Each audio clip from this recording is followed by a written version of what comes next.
Hi friends, இன்னைக்கு நம்ம வீடியோல தஞ்சாவூர்ல அரிசியை சேர்த்து செய்யற தவளை வடை ரெசிபி எப்படி செய்யறதுன்னு பார்க்கலாமா? அதுக்கு ஒரு பவுல்ல 1/2 கப் புழுங்கல் அரிசி, 1/4 கப் துவரம் பருப்பு, 1/4 கப் உளுந்து பருப்பு, 1/4 கப் கடலை பருப்பு, ஒரு 2ல இருந்து 3 வரமிளகாய் காரத்துக்கு தகுந்த மாதிரி சேர்த்துக்கோங்க. ஒரு சின்ன துண்டு இஞ்சி எல்லாத்தையும் சேர்த்துட்டு நல்லா கழுவிட்டு மூழ்கிற அளவு தண்ணி ஊத்தி 1.5 மணி நேரம் ஊற வச்சுக்கலாம். வேறொரு பவுல்ல 1/4 கப் பாசிப்பருப்பு சேர்த்துட்டு அதையும் நல்லா கழுவிட்டு 1.5 மணி நேரம் ஊற வச்சுக்கலாம்.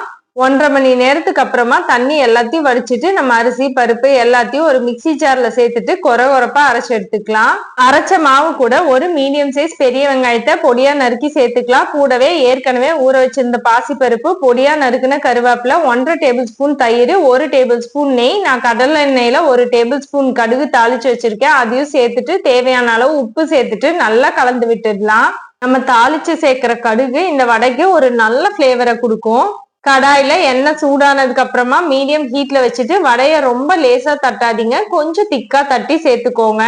மீடியம் ஹீட்ல வச்சு ஒரு 5 நிமிஷம் 2 சைடு கோல்டன் பிரவுன் கலர்ல ஃப்ரை பண்ணி எடுத்தீங்கன்னா நல்லா மொறு மொறுன்னு காரசாரமான தஞ்சாவூர் ஸ்டைல்ல ஒரு தவளை வடை ரெடி. இன்னைக்கே கண்டிப்பா ட்ரை பண்ணுங்க. பாய்.